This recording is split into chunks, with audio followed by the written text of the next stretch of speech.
Thank you all for joining us. And folks can take a seat if our speakers want to cram in there, and we'll have a cram. We're super excited to welcome you to this event. My name is Meg Kerr, and I'm here representing the Democratic Town Committee here in Northeasttown. I'm chairing the policy subcommittee of the Town Democratic Committee. I'd like to recognize Larry Mandel and Tim Page here, our elected town council.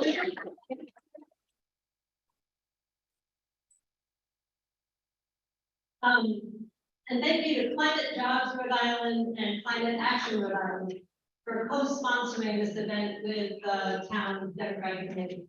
We couldn't have done it without them, and they're helping us a tremendous amount with the technical stuff.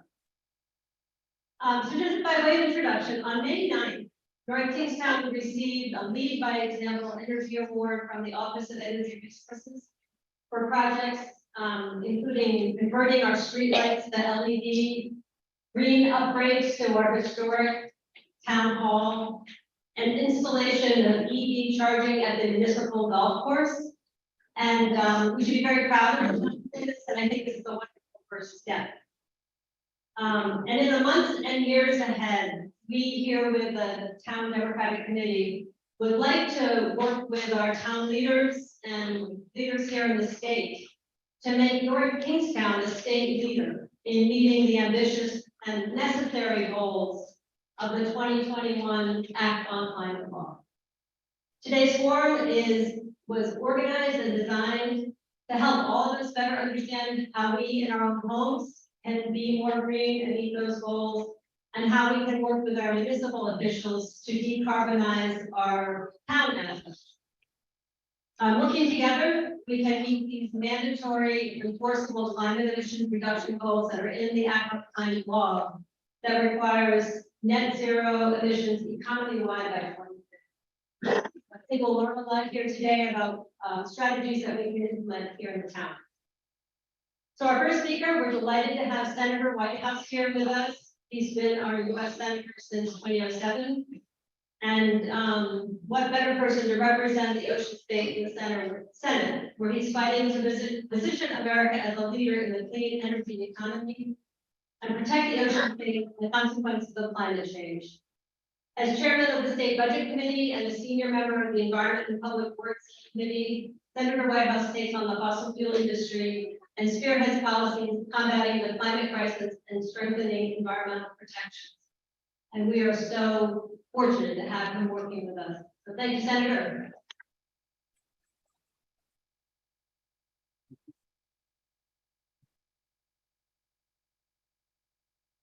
First of all, thank you to the local elected officials for being here. That's very important, and I'm grateful to you. Big recognition to Ralph Halls, town administrator. I've tried to many years of the other for a long time. And to Karen Radbury, who I've admired and loved because she has been on my staff for many years and is graduated to the energy office. So she's now implementing in the executive branch the programs that she helped fight for in the legislative branch. And then I want to do a big shout out to Climate Jobs Rhode Island because they have been so important in making sure that this all rolls out. And Mr. Karen Bradbury is actually working with Mike and Climate Jobs Rhode Island. He has a very good connection. And Karen's successor in my office is Lisa Pistachio, and she is a very able connection for all of these different programs that are going to come through. I'll let the people who are more into the implementation level get into the details, but there is an enormous amount of money that is coming through. We voted on $370 billion worth of benefits to the American public. And the programs look to be so popular that they are expected to be considerably oversubscribed, with the result that there have been two separate analyses that put the take up at over $1 trillion. So a lot of it is for big businesses to retool their factories. A lot of it is for small businesses to retool their shops and their processes and their machinery. A lot of it is for homeowners to swap over to heat pumps, to put solar on the roof, to take advantage of the opportunities that they have to save a boatload of money through that transition. And then a lot of it is for clean, green electric vehicles. So there's a lot to gain, and we're very eager to make sure that Rhode Island gets way more than its fair share. I will more or less leave it at that, but I know that you're here because you care about the climate problem writ large. And so if I can just give a quick positive overview of where we are. I think the IRA, the subsidy program, is going to be very helpful, and the fact that the take up is now estimated to be as much as 3 times what we hoped is a very good signal. And John Podesta is in charge of it in the Biden White House. He was chief of staff back in the Clinton White House, and he was the climate guy under Obama. So he really knows his way around government, and I couldn't think of anybody better to implement the IRA. That's his task, implement the IRA. So we're going to keep an eye on him, you know, trust but verify, as Reagan said. But I really think that all the systems look good for that. Next, EPA is moving regulations. They moved their first big power plant regulation to require carbon removal from power plant emissions. And in the methane bill that is moving forward, they have put in a social cost of carbon at $120 per ton, which is a good big number. And I am promised by the White House Office of Management Budget that as soon as that completes its regulatory journey and becomes law, Shalanda Young, who's the head of the Office of Management and Budget, will apply it to every single federal agency. So that in purchasing and permitting and licensing and fee setting and all the different activities that the federal government engages in, they will be making decisions based on a carbon pollution fee baked in. So if that comes as promised, that could be a very, very big deal. The third piece that is moving out there is that the European Union has done its carbon border adjustment mechanism, CBAM. They've approved it, it's done. It goes live numerically in about a year, and it goes live with euros 2 years after that. They're going to let it run basically just as numbers to see how it affects businesses first before they start dropping the euro charge on it. And that's going to be a very big deal. And I'm pushing the Biden administration very hard to do a reciprocal border tariff, so we don't have to pay the tariff to the EU. We're on an equal footing with them. And that sends a hugely powerful market signal around the world to other countries to clean up their act. And between the 3 things there, I think we've got the ability to get onto a pathway to climate safety that wasn't present beforehand. We have to do all those 3 things, and we have to do them well. But if we do, and it's not a sure thing once we're done, but at least the pathway to climate safety is in view at that point if we do all those things. So what we're doing here at the local level, I think, is super important, and I hope that you can follow up on all these programs in your own lives with a little bit of confidence that we actually are going to solve this problem if we continue to work hard and don't give up and continue to kick the fossil fuel industry in the shins whenever we can. I think, by the way, one of the things I've been arguing for is that at the next COP, the one coming up in the UAE, that they don't let corporations in unless they've disclosed what their political activity has been.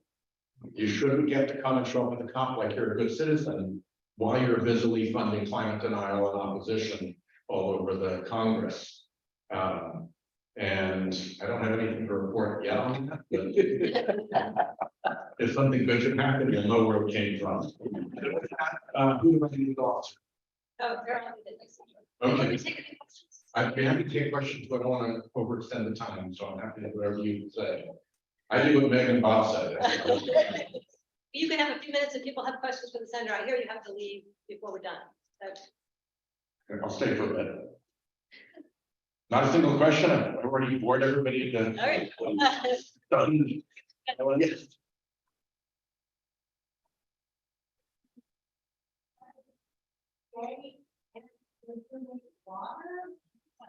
Well, first of all, it wasn't unanimous, 5-4, with all the usual suspects, except, believe it or not, Brett Kavanaugh. Deciding that they needed to shrink the footprint of the Clean Water Act very dramatically.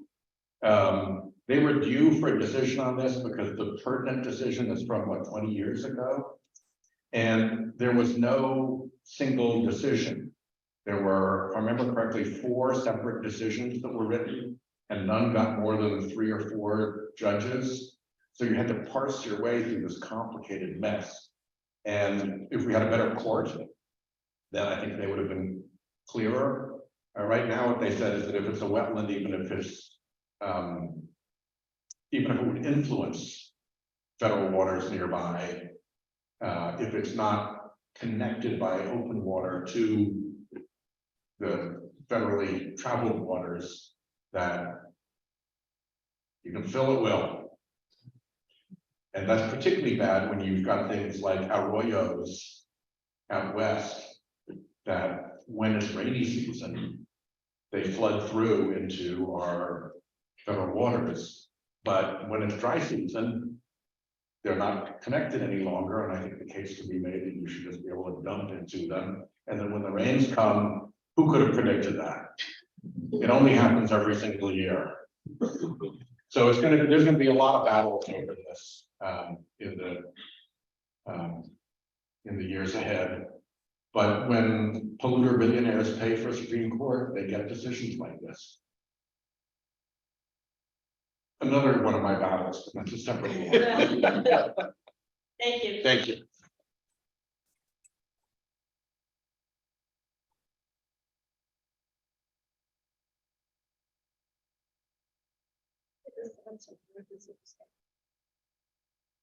So our first speaker is Karen Bradbury, our second speaker. Karen is the Administrator of Energy Legislation and Programs at the Rhode Island Office of Energy Resources. Prior to joining this team at OER in December 2022, Karen worked for 14 years for U.S. Senator Sheldon Whitehouse, as we just heard, including 8 years as its project director, where she covered the oceans, energy, and environment portfolio.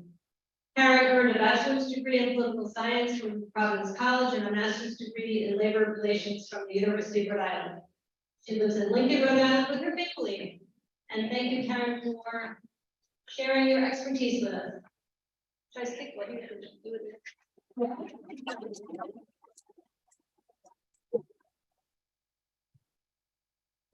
I think you can just push that. Okay.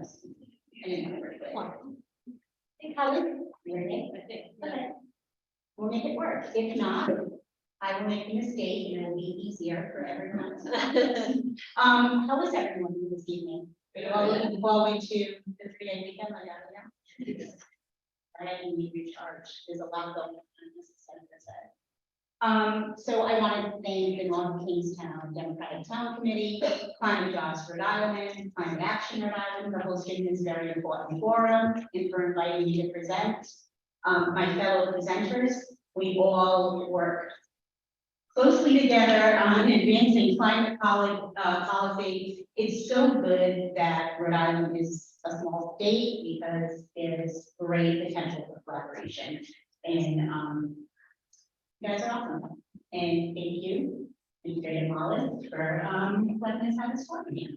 So who knows or has heard about the Office of Energy Resources and knows what we do? Okay, so some people don't. We are not the utility. I'm yelling at you. We are a state energy office, and we work on developing and promoting energy policy that is going to help solve this climate crisis. We work toward energy equity, clean transportation policies, sustainability initiatives, energy security, which is very important in the Northeast, given the fuel constraints in this area. And we also engage on a regular basis with public and private stakeholders on program design for some of the initiatives that we release, and we'll talk about a couple of them later on. So everyone knows about the offshore wind farm, Long Island, first in the country. We're a leader in that industry.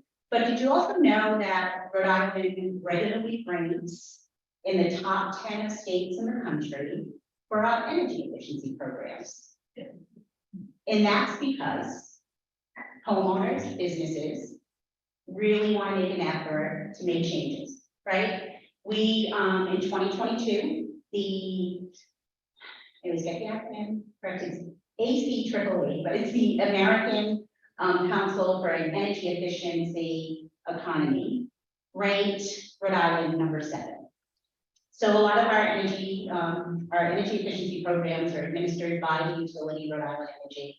That's anything from weatherization, insulation, LED bulbs, upgrades to heating and cooling systems, which we'll talk about a little further on. And I know we hear from constituents all the time, where do I begin? Right, so we're going to go through a couple of steps. The first thing that we tell people to do is to request a no-cost home assessment or audit. You call Rhode Island Energy, 1-888, are you going to be sharing slides? Yeah, okay. 633-7947 to schedule an audit. You can do it once every 3 years. And when they do the audit, I've had one done. Has anybody else in the audience had it done? It's pretty good, right? They go through the house, they check insulation, your lighting, you even get surge protectors, LED bulbs and such. And then they'll give you a quote on the work that they think should be done. And you get incentives to help pay for that work. So we always encourage people to start that way. Take care of the rebates and incentives, as well as federal tax credits that have come out with the Inflation Reduction Act. A lot of tax credits became effective January 1st. And next year, we'll talk about this a little later, there are going to be some additional incentives for energy efficiency and home electrification, which will be a good benefit to homeowners. It's still a little overwhelming. Well, there's all this work that we have to do. What steps do I take? What do I tackle first? And we have a recommended pathway to decarbonization, but in no means is it the pathway you have to follow. But we would say that people should look at your building exterior first. You want to tackle weatherization, insulation, air sealing, like the low-hanging fruit. Then you move to the interior, and this is where incentives under the IRA are going to help folks. Your HVAC equipment, electric appliances. Then you move to the big things: solar, battery storage. And again, you can go out of order, but if you follow this path, then it actually helps with equipment sizing and reduced costs for each subsequent improvement that you take. And that's what we recommend. I'm forgetting it, just switch the slides. So here's a screenshot. Our webpage is fantastic. Energy.ri.gov. I'm getting it. And we have links to renewable energy, energy efficiency, you name it, anything energy related. We also have at the top of our page now a link where you can go and see every federal funding opportunity that the Office of Energy Resources has applied to or intends to apply to, and we will update that regularly with information for folks. But here is screenshot of the webpage with all the drop-down menus for certain incentives: farm, agriculture, residential, of course, clean transportation, which I'll talk about in a little bit, nonprofits. And then I mentioned the federal energy tax credits that became effective, the Inflation Reduction Act in January. Here is that chart. You can see it's pretty significant, especially if you take the federal tax credits with incentives through the various rebate programs. You can find that on the federal energy webpage, Department of Energy. And now we're going to talk about the big ticket item. The Inflation Reduction Act is going to It provides states with formula funding for 2 home energy rebate programs. Homes, which is energy efficiency based, and Terra, which is the electrification rebates. Rhode Island is going to receive about $64 million, evenly split between the 2 programs.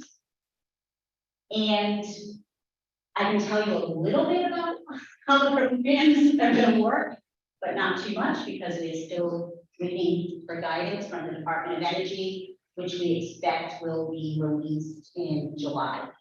And just so everyone knows, OER is committed to getting out into the communities to make people aware of these programs. So we will probably be reaching out to Meg again to set up another forum when the guidance is released. Here is what we know of the programs. And again, final guidance hasn't been released, so a disclaimer, subject to change. Department of Energy could change their mind on some things. These are going to be point of sale rebates. You can see with the energy efficiency, the homes program, you can receive $2,000 for retrofits that reduce energy use by 20%, $4,000 if you increase that percentage to 35. LMI, low and moderate income households, can receive $4,000 to $8,000. There are caps on the rebates that you can use under these programs. And multifamily buildings can receive up to $400,000 in rebates. These are going to be point of sale rebates, which is one of the aspects that Department of Energy is still trying to figure out how we manage those programs. So that's what caused a little delay in guidance. The HERA program, high efficiency electrification rebates, is restricted to low and moderate income households.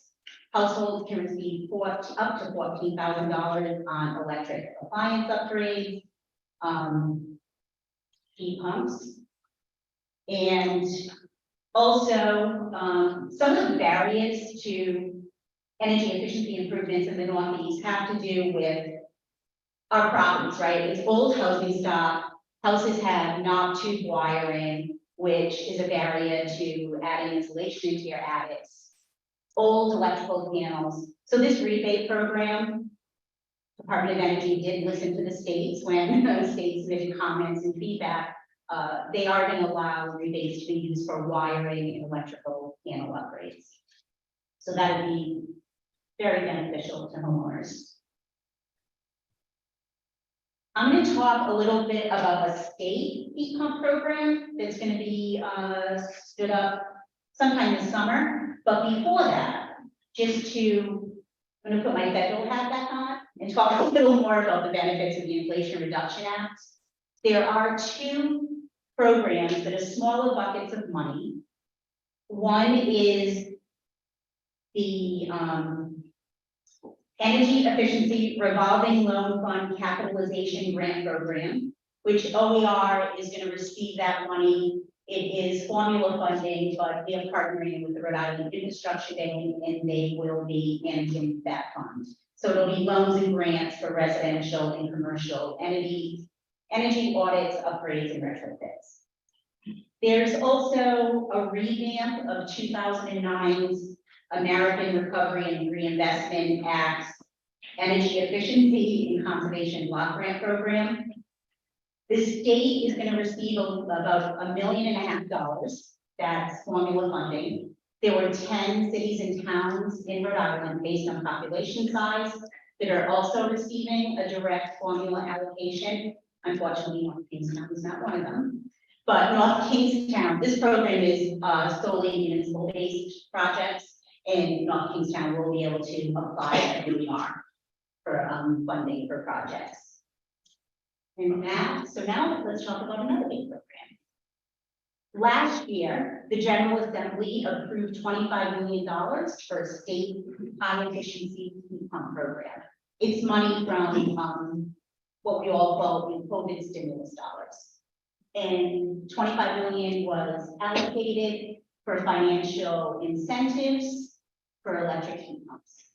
Residential and business customers, 3 categories of incentives. As you can see, the residential, based on the cost per ton.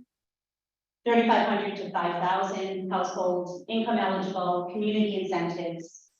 It's going to cover both air source and ground source heat pumps. We still have to work out some of the details. The program isn't fully designed and ready to go. We expect midsummer it will be. And we are hoping that once the Department of Energy releases the home energy rebate guidance, that we will be able to weave rebates and tax credits into this program. So, you know, the max bang be above in savings for households. Now we're going to turn to solar energy. And forgive me, I meant to do this at the beginning of the presentation.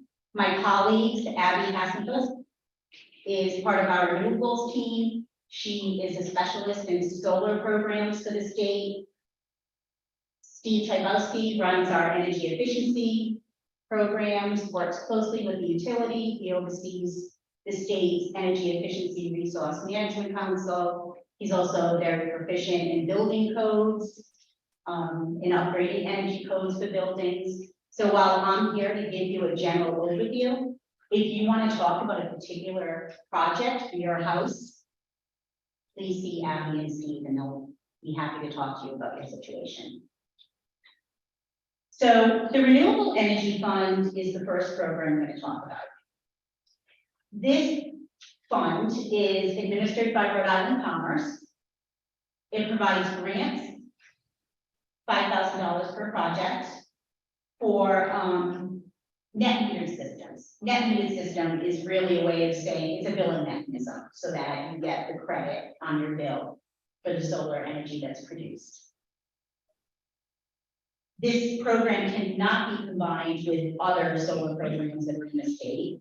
And the way this would work is that you would choose a solar installer, and Rhode Island Commerce, that houses the Renewable Energy Fund website, does have reports for the past several years, so you can see which installers are very knowledgeable about the program and which projects have been completed. We also have a space on our website that lists all the current licensed renewable energy professionals in the state. So that's a couple of resources for you. But what you would do is you would choose the solar installer and they take care of all the paperwork. And after all the legal stuff and signing of the papers, the money is allocated, but it doesn't go directly to the homeowner. It's going to go to the installer to reduce the cost of the installation for that solar system. This program is funded by ratepayer money. The Renewable Energy Growth Program is another program. This actually is a tariff-based program, 20-year contract with the utility, Rhode Island Energy. And what happens is you get 2 meters. I keep looking at Abby to make sure I'm getting this right. You get a bill credit and you also get a production-based incentive. So there are 2 meters. You have a second meter installed at the house. And each month the utility reads both meters. You get bill credits.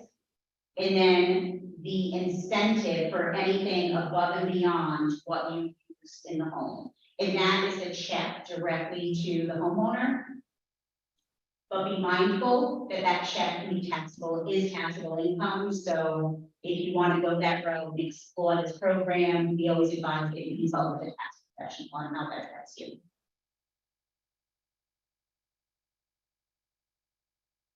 The next solar program has not launched yet. This is a new program.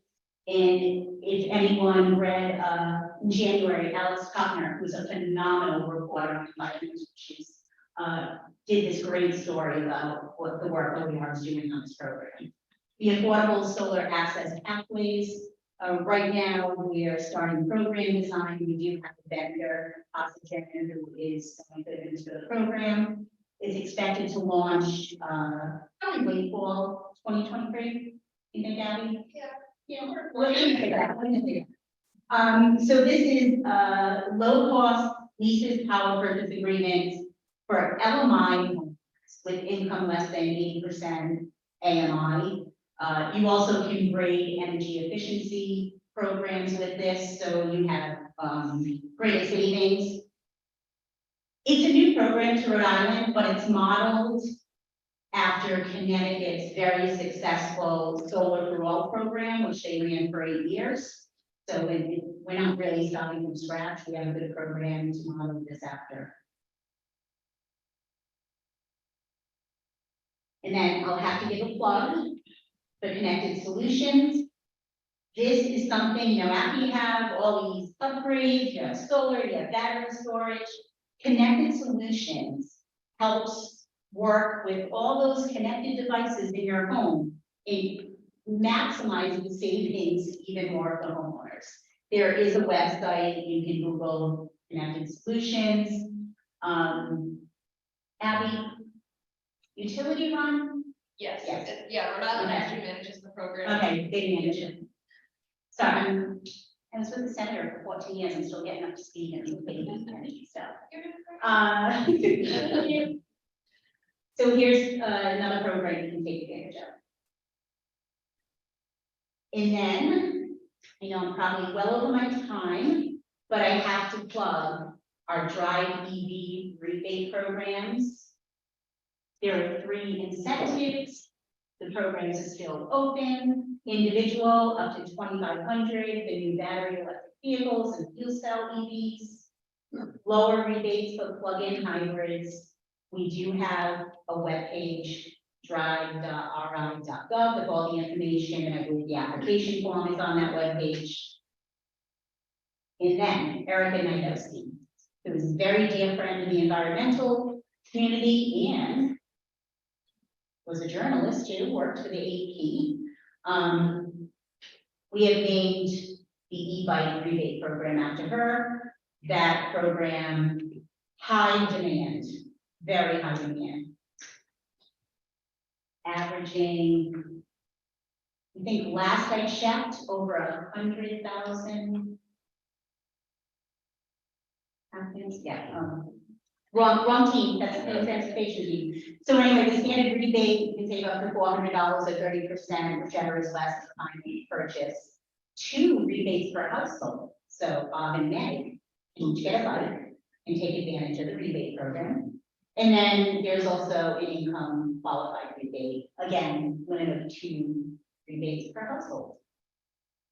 And I'm going to go back to the first page so people can see our contact information. And then hand it over to Meg again for the next. Yeah. Thank you. Thank you very much.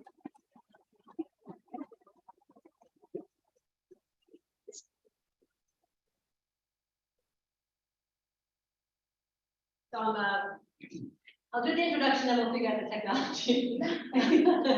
So I forgot to say that there was a handout when you registered, when you signed in, that lists a lot of these programs that Mike put together. He'll probably mention it when he speaks. We have these slide decks and we will email them or put them available on the North Kingstown Democratic Town Committee website, and let's all know where to find them. So we can get all this information to you in that way.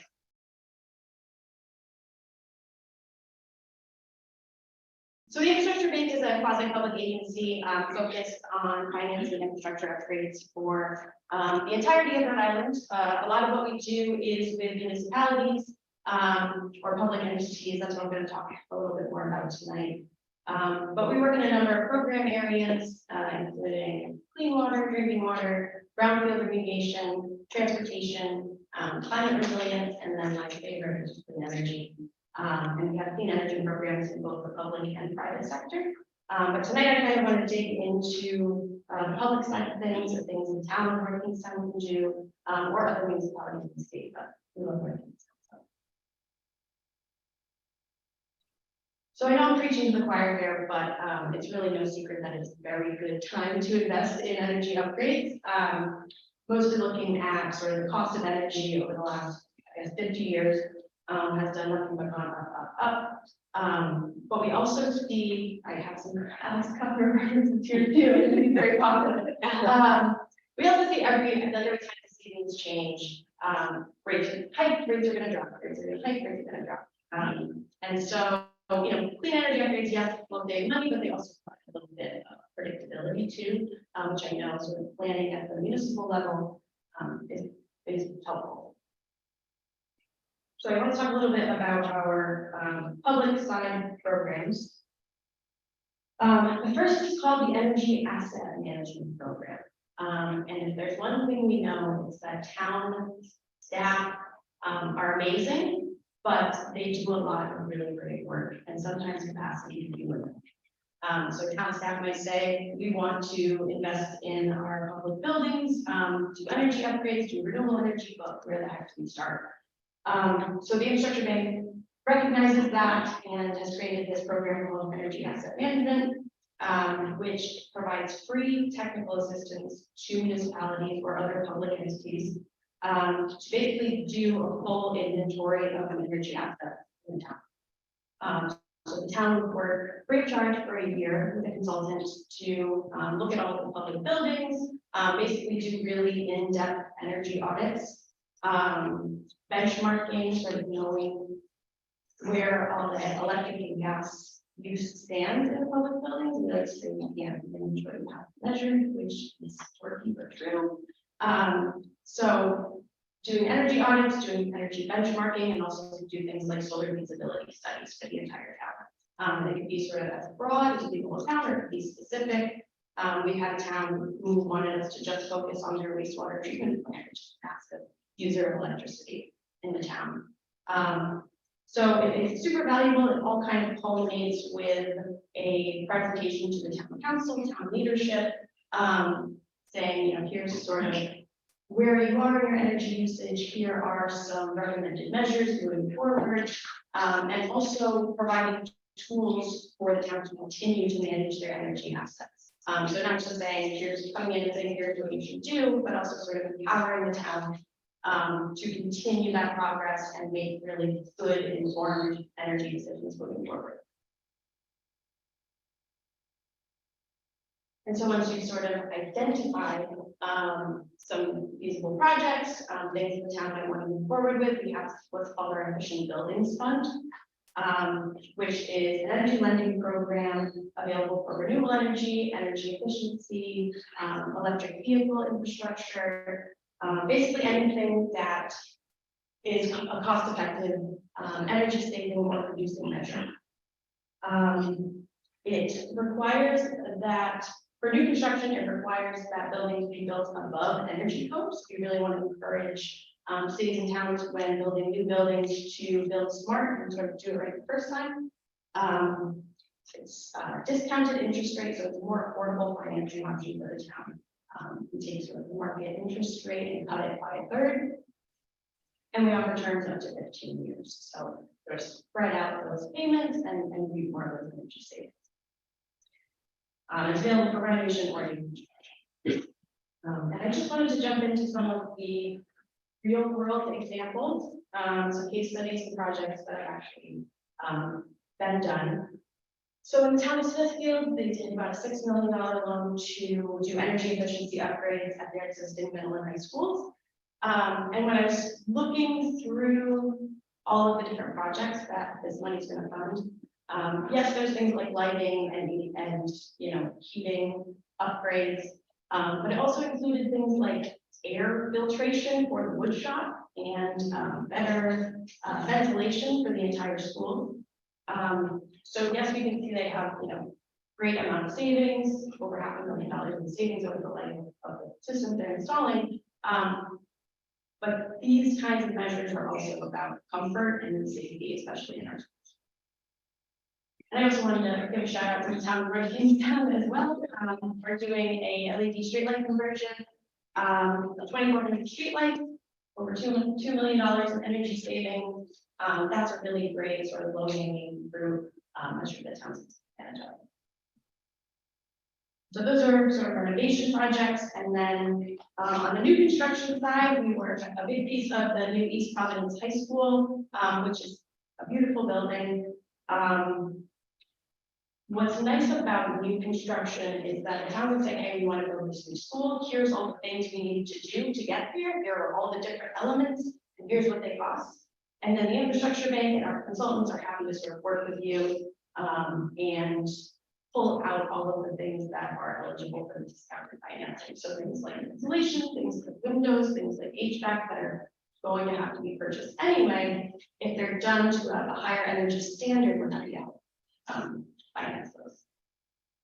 And then finally, the Kent County Water is already another example of new construction. They're building new facilities in West Greenwich, and they are doing a ton of energy efficiency measures and also pretty significant solar array as well. So these are sort of just real world examples. I'm keeping it short and sweet.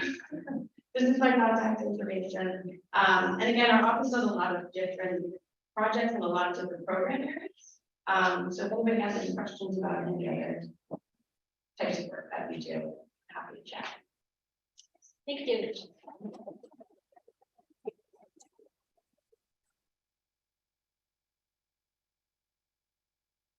Thank you, Angela.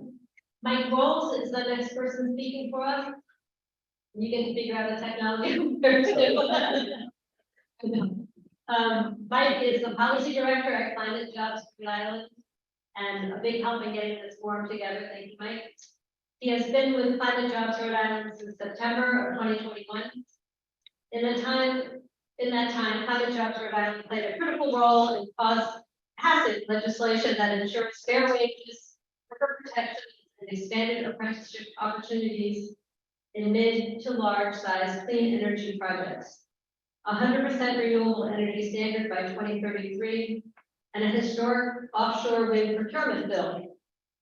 In addition to his work on the legislative front, Michael's work focuses on expanding pathways to families obtaining clean energy jobs for communities who need them most, along with tracking and implementing federal funding opportunities so that Rhode Island communities leave no dime on the table.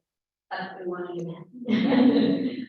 Previously, Mike worked with the Rhode Island commercial fishing industry on fishery-friendly climate solutions and seafood access for low-income frontline communities. He spent a 5-year stint in Philadelphia, focusing on public interest advocacy, and got his start in community organizing by knocking doors for clean water action and organizing Rhode Island college campuses for climate action. So thank you, Mike. Come tell us what you got.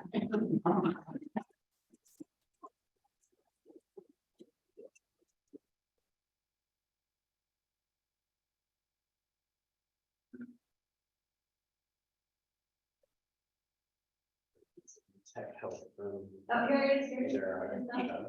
I'm an expert.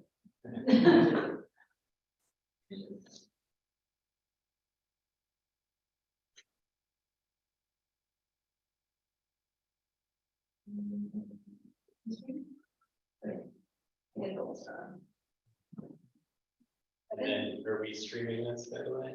I don't know. Is it big? If you want to Zoom, you can see that. Unlike my predecessor, I do not have an article by Alex in my presentation, unfortunately. I do want to start by saying thank you to North Kingstown and Town Administrator Mollis. And it is an honor to be on this panel with an incredible group of people. And let me just point out that this is the magic of Rhode Island. This is very unique in the country where we can get all of these folks in the same room and actually coordinate and communicate. And we got to make sure we maximize that opportunity to make sure that, you know, we're able to coordinate those things, because that doesn't happen in every state. And this is the Rhode Island magic here. I'm going to start by explaining who we are. Climate Jobs Rhode Island is a coalition of more than 30 labor unions, environmental organizations, and community groups. We range from folks that actually do the infrastructure, like the Rhode Island Building Trades Council, teachers unions, some other public and private sector unions. We include environmental groups like the Nature Conservancy and Audubon Society, and also some community organizations like United Way of Rhode Island, Person Love Rhode Childhood Action Project. And our focus is to make sure that as the state works to meet the Act on Climate goals, that we're doing it in a just transition. We're able to make sure that we're, lifting families out of poverty by reducing access to family sustaining jobs and making sure that we're able to maximize the opportunities ahead. And that's partly why we're doing this. So one of the central priorities of Climate Jobs Rhode Island this year is to make sure that we're able to assist and support the state and cities and towns in reaching the act on climate mandates, especially with this rare and once in a lifetime opportunity with the federal funding. As you've heard, the federal government has provided a once in a lifetime opportunity to make major headway through the bipartisan infrastructure law and the Inflation Reduction Act. These laws unlock billions and billions of dollars through hundreds of different programs for states, municipalities, homeowners, other eligible entities. And this is really the key moment for us to seize every possible opportunity to jumpstart a net zero emissions future, build resilient infrastructure, and expand access to good family sustaining jobs. So there are many different infrastructure opportunities available: grants for reducing port pollution, money to modernize the electric grid, assistance to transform our transportation systems. Those are just to name a few on the infrastructure front. But there's also very important opportunities for Rhode Islanders to know about, including rebate programs, as Karen talked about, energy efficiency and weatherization upgrades, workforce development grants, and incentives for clean and electric vehicles. Tonight, though, I'm only going to focus on two important provisions in the Inflation Reduction Act. They're tax related. And I've had to brush up on my tax knowledge for the past few months, and it's been a whirlwind.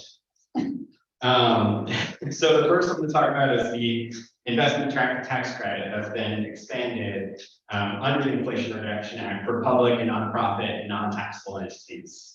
And then the second is what stakeholders like the Department of Energy and the Department of Treasury call Section 179D, which I'll get to in a little bit.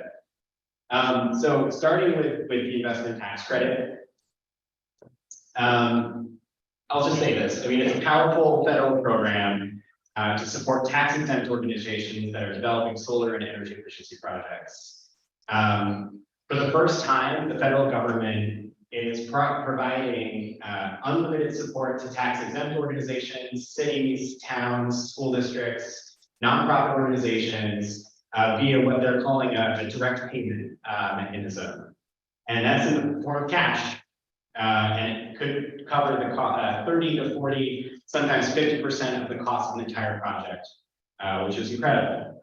And then furthermore, which I'll talk about in a little bit on the 179D, the federal government is also providing deductions on energy efficiency projects of up to $5 per square foot. So I'll just walk through how it works on the direct pay provision. Traditionally, we think about federal funding for tax exempt organizations as a competitive process to allocate a limited pool of grant funding. You apply for the grant, they review the application, and then the approval happens, and some get the award and some don't. And on the other hand, private sector companies receive federal grant support through tax credits. It's not a competition because there's no limit to funding, and taxpayers are entitled to receive those funds as long as they meet those eligibility requirements. So this provision basically allows public entities to do that sort of tax credit, but it works like a tax credit, but the federal government provides a direct payment of cash rather than tax savings, because tax exempt entities obviously are not able to benefit from tax savings. So with direct pay, you don't have to apply for the funds. So if the town of Kingstown wanted to decarbonize a school building, they have to meet certain requirements for energy efficiency, renewable energy. They can get up to 40% of the direct pay in cash after the project is completed. So essentially, if you're doing a $1 million solar project, the town is eligible, or the school district is eligible to receive a direct payment of $300,000. Making the cost of the project at the end of it $700,000. So not only are you doing that, but you're getting the savings in the back end over years and years of time where you're not paying those utility bills. So in order to get the 30% credit You do have to meet prevailing wage and apprenticeship requirements, that's a Biden administration regulation. Or the project must be under 1 megawatt. Otherwise, if it doesn't meet either of those requirements, it covers only 6% of the cost. This covers technologies like solar, geothermal heat pumps, energy storage, fuel cells, hydrogen, wind turbines. And then there are 2 extra bonus tax credits, one at 10% each. So one, if you use American content. So, and the Department of Treasury has defined what components qualify as, the content, and then, where, how it defines us as American made or domestic. And then the second one is if it's in an energy community. And I'm still trying to figure out if there are any communities in Rhode Island that, or Kingstown that qualifies as an energy community. I don't know. But that would equal 50% of the cost of the project. I'm going to move over to the commercial buildings deduction, 179D for a moment.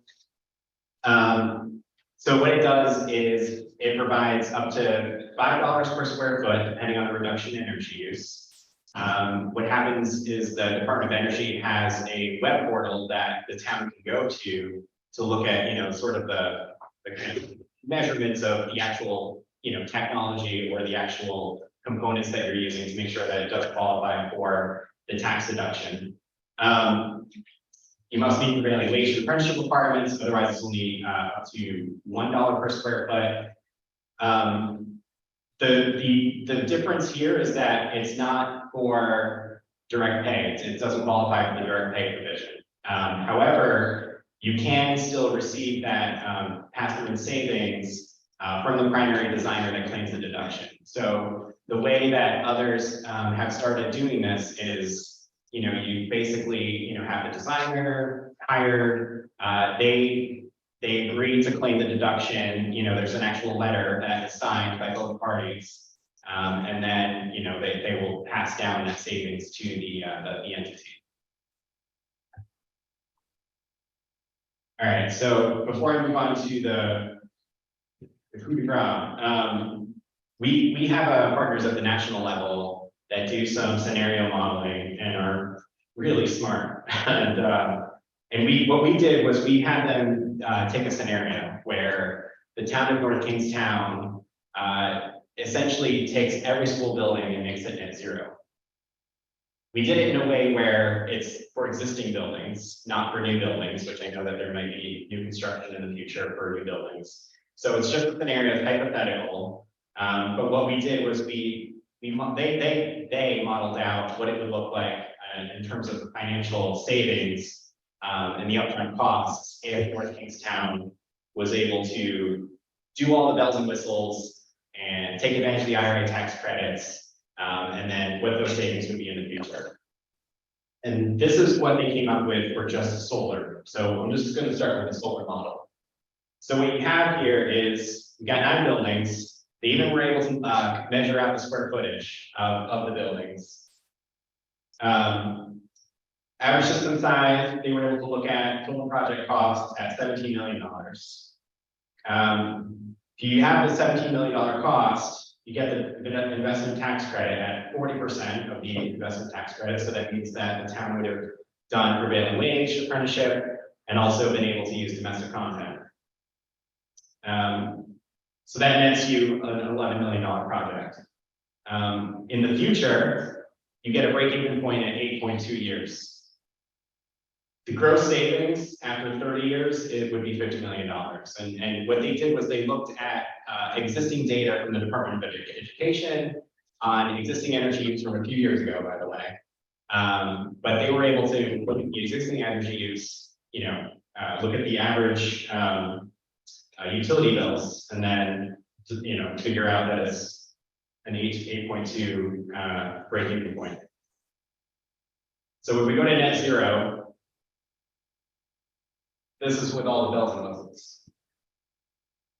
So total cost of the existing building. This is without building envelope, by the way.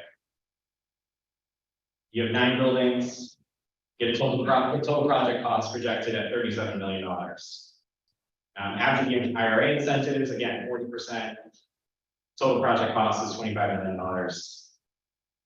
Average annual energy savings at 2.1 million, and that's over 30 years. And then the simple payback year is 11.6 years. Just letting you know that this is for informational purposes. I highly encourage you to do an energy audit through the infrastructure bank and their energy asset management program in order to verify these things. But this is just a hypothetical scenario. You'll see their work. I've got 10 pages of an appendix to show the actual work that they did. They even broke it down building by building. But essentially, it's a win-win economically for the climate, for jobs. This is a really rare opportunity, and I hope the town takes advantage of it. And I'm happy to take questions later.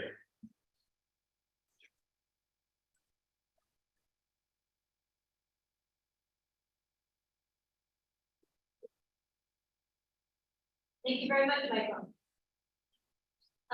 As we're closing out the program, I'm really thinking a lot about schools. Our last speaker is Mario Carino, who is the Chief Operations Officer at the Rhode Island Department of Education.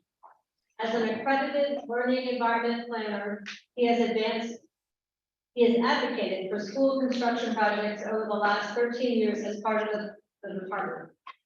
He is the state's expert in school construction financing and works with district and municipal leaders throughout the state to maximize their return on investment of education dollars. Mr. Carino understands that schools need to fully engage students, which requires a non-traditional approach to education. As such, he has spearheaded new and innovative initiatives at Rhode that have provided schools with multi-purpose food trucks, outdoor classrooms, modern furniture, and funding for the arts. As it relates to sustainability, Mario received the 2021 U.S. Department of Education's Director's Award for his advocacy for energy efficiency and environmental education through the Green Ribbon Schools program. So thank you. Let's see if I can get your slides up. There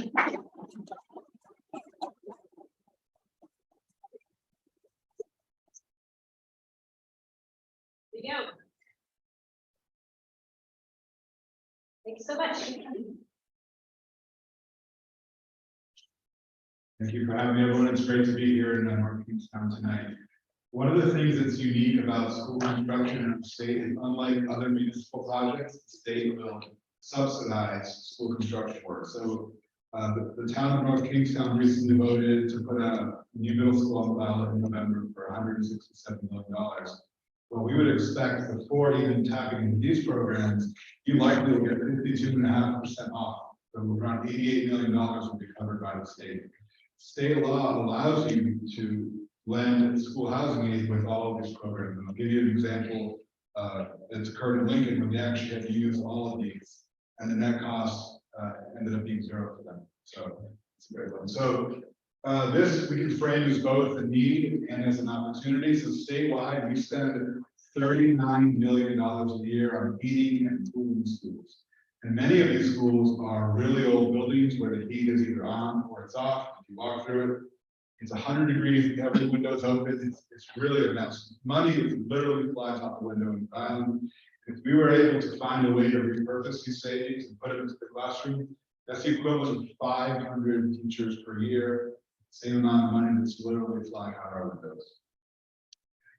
We have made some great strides in Rhode Island, though many of them are geared towards new construction. Many of the old schools have old systems, and we're trying our best to work with them to make it better.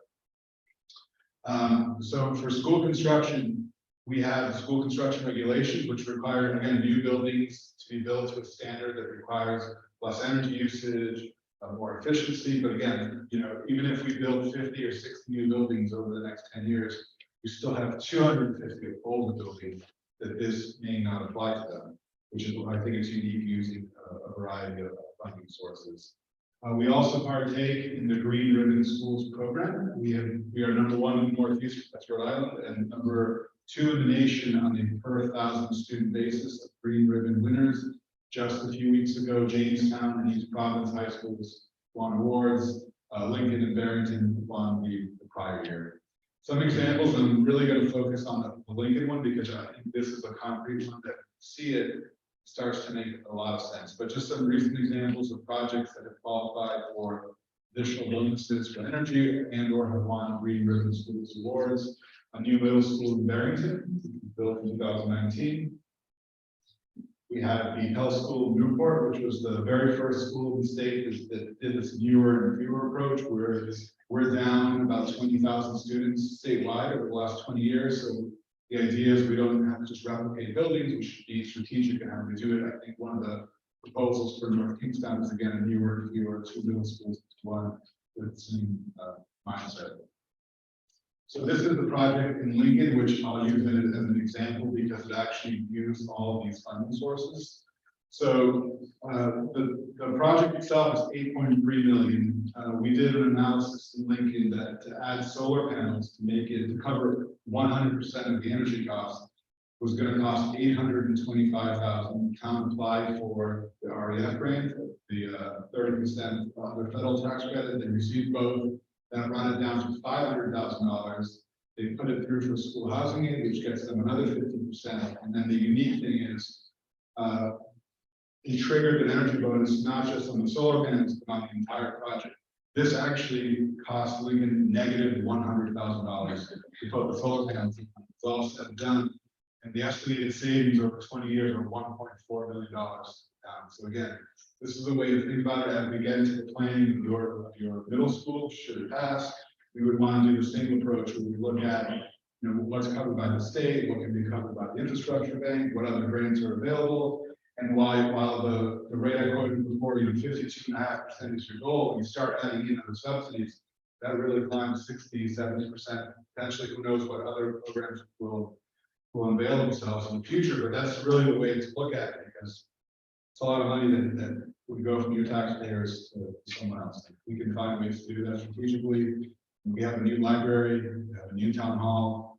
You don't have any schools, and this is the opportunity to take advantage of that, at a really affordable time. This won't last forever. We know that federally that money will dry up soon. We know that there's around improving billions of dollars in projects that's not going to last. So, a lot of times they say timing is everything. This is perhaps the time in the market for a project. Some of the recent ones, this also qualified for a 4% energy bonus, the College building, and then just Jamestown Financial.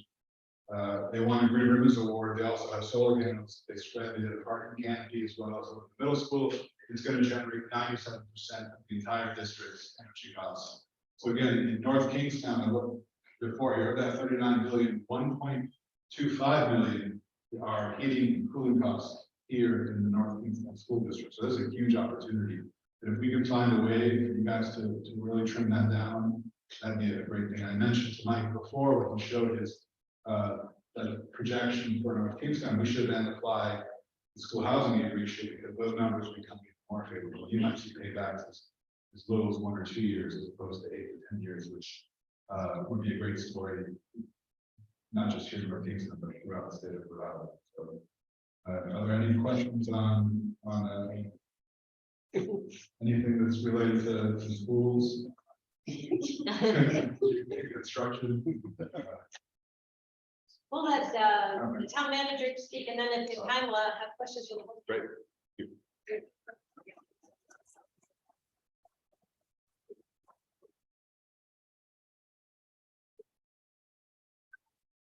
There's some room for you.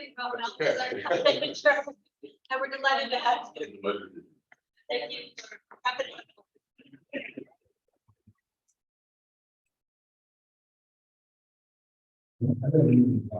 No presentation and closing remarks. So I'm actually the last person to give questions and all of you getting to go home. So I'll be brief.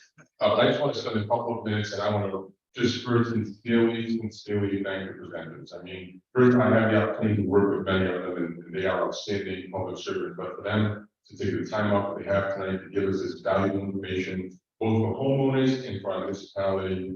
I actually, there's a lot that I learned and looking forward to getting some of the hot copies of these slides. And again, thank you for taking the time out to be here in North Kingstown. Great working with you and just as valuable information for homeowners and residents. I really appreciate it.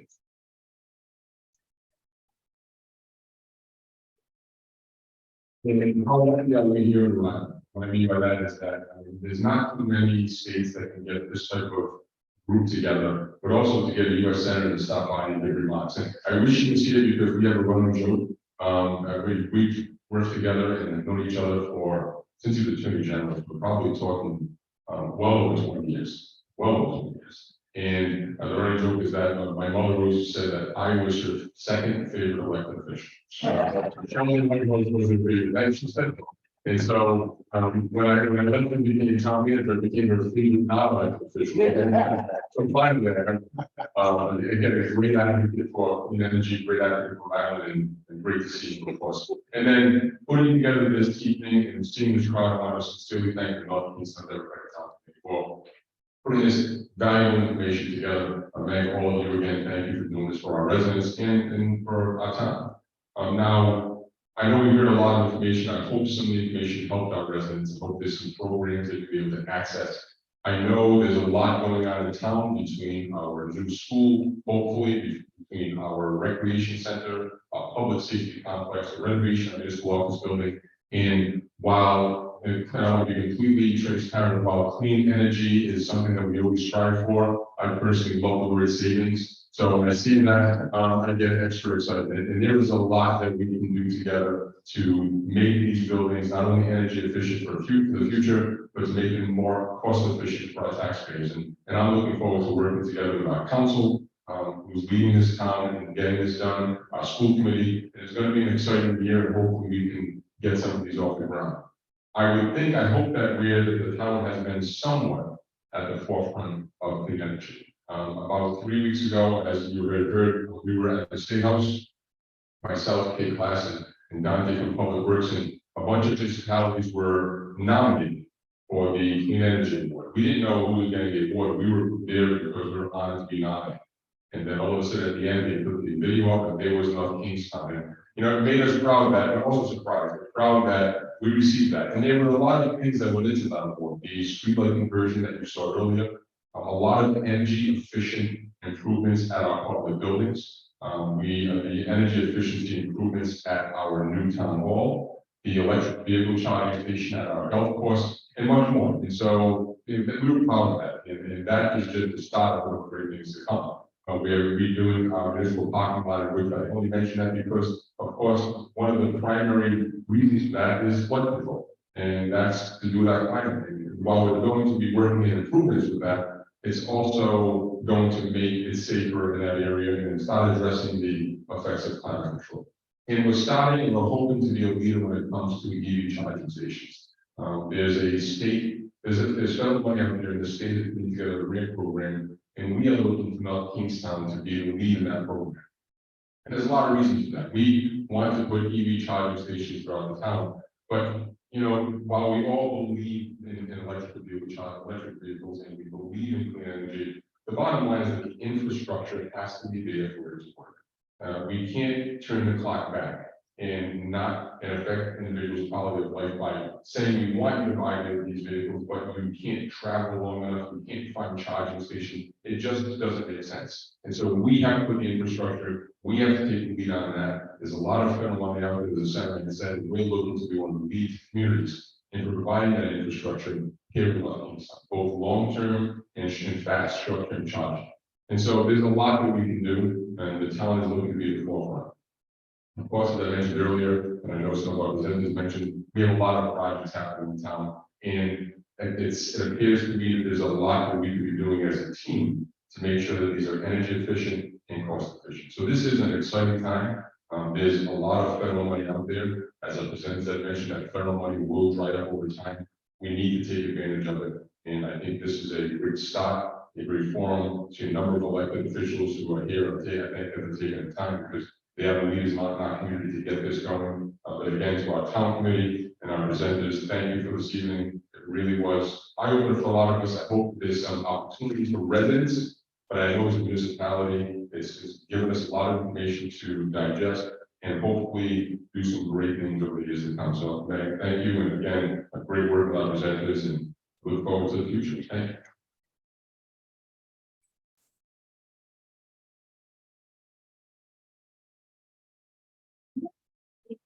My break was at 8, and we've got 15 minutes. I think rather than do a formal Q&A, why are you putting it? Elected officials. Oh, I'm sorry. Representative Craven, welcome. Thank you. Glad you're here. I think rather than do Q and A as a formal presentation, I hope you guys can wait, be here for the next 15 minutes and people can come up and speak to you individually. If you have a question for our presenters, that would be worthwhile. And thank you all for coming. And I hope this was useful. We have the practical, be in touch. If you left your email, we'll be in touch. Thank you.